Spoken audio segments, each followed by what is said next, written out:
Welcome to the Pick Six Podcast Show on CBS Sports HQ. I'm Ryan Wilson. We got B-Mac, Bryant McFadden, two-time Super Bowl champ. We got Brady Quinn, former first-round pick for the Cleveland Browns in the face of Notre Dame football. And me, the third wheel of Pick Six Podcast. So here we go. What are we doing today? We are talking NFL because why? It's May 16th. What else are we going to do in the middle of May? Specifically, we're going to talk wins and losses, predicting every win, every loss for every NFL team. Let's get to it. B-Mac, I'm going to start with you. We're going to go to the AFC West. I don't think anyone would argue that is going to be the best division of football as we sit here.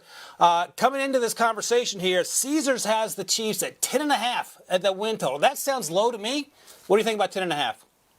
It sounds low, but I think it's about right based on how difficult the entire division will be. And if you know anything about Andy Reid, especially since coaching the Kansas City Chiefs, he's been an over coach when it comes to win total, over year after year after year. But for this particular season, guys, when you look at the win total at 10.5, I'm going under. We're starting to see some turnover on both sides of the football. Not having one of the more explosive weapons definitely will hurt the offense just a little bit until they get used to life without Tyreek Hill. And defensively, they've always been an average unit at best. They lost some key pieces from the defense from a year ago, and I think that will hurt this team, especially starting off. So I see under. I see this team potentially winning 10 ball games. When you look at the first 4 games, guys, they have 3 on the road. When you look at the first 8 games, listen to the schedule. Look at the schedule right there. You see the Cardinals, you see the Chargers, you see Indy, you see Tampa, the Raiders, Buffalo, San Francisco, Tennessee.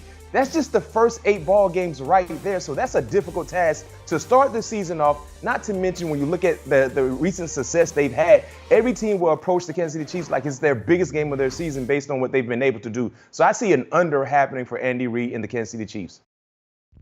I'm on the other side of this one. I think it's an over, and I have actually got them winning 12 games and once again winning the division. The reason why is their front office has done a tremendous job of replacing what they lost. The reality is, as good of a player as Tyrann Mathieu is, it's not that it changed that defense very much. B-Mac called them average. I think they're a little bit better than that, but the reality is he wasn't making that big of a difference. And I think they did a good job of bringing in George Karlaftis, getting Trent McDuffie, guys who are going to be able to impact this defense, who are young and aren't going to hit the salary cap. And then they got some depth behind that in this year's draft. Let's go on offense, though.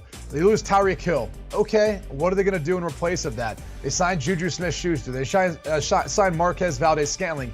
You still have Mecole Hardman as well as Travis Kelce. And on top of that, you get an absolute steal in Sky Moore, who I think is going to be in for a big rookie year. So when it's all said and done, I actually love what the Chiefs did this offseason. I think once again they will reign supreme. And we talked about their schedule. The reality is that their schedule, their bye comes at a good time. It's not that midpoint of the season where you're looking for that. And I'm actually looking at the first few games saying it's a little bit sketchy. I mean, what are the Colts going to be with Matt Ryan? He's just now getting there, his first time being in that system. There could be some growing pains there early on, taking on the Colts on the road. The San Francisco 49ers, yeah, you're playing in their house, but you got Trey Lance, who's a rookie. Presumably, he's going to be the starter. We have no idea what that's going to be. Same thing for the Las Vegas Raiders. We assume because they were a playoff team last year, that's going to be the case this year. I don't know. We'll see how Devontae Adams and Derek Carr get on the same page. But the reality is the schedule actually sets up well for them, especially when you consider they play the AFC South. And I'm not so high on the AFC South. I think you got 2 gimmies in the Houston Texans and the Jacksonville Jaguars. Then you look at the Colts with a new quarterback and the Tennessee Titans with Malik Willis breathing down Ryan Tannehill's neck.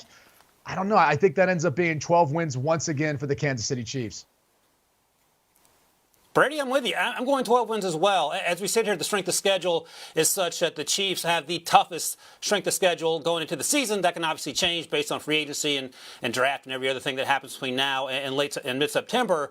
But the point is that schedule is going to be tough, which is understandable because they're such a good football team. But I think to Brady's point, I had concerns last year over the first 2 months of the season with the Chiefs. They were 4-4, and everyone, mostly me, was like, oh my God, what's going on? Andy Reid and Patrick Mahomes have been exposed. They were fine. They got on the right track, and they looked a lot like the Chiefs. I actually think they're better now with the players that Brady and B-Mac have talked about joining that roster than they were going into the season a year ago, even though Tyreek Hill is now in Miami. I like this team to win 12 games, and again, that's going over the 10.5 that Caesars has set. As we sit here, B-Mac likes the under just by half game there, and Brady, of course, likes 12 games as well. Do you want a sports network that delivers everything that matters about the game? The highlights, the picks, the instant analysis, no yelling, no fake debates, no politics. Hit the subscribe button and never miss a moment.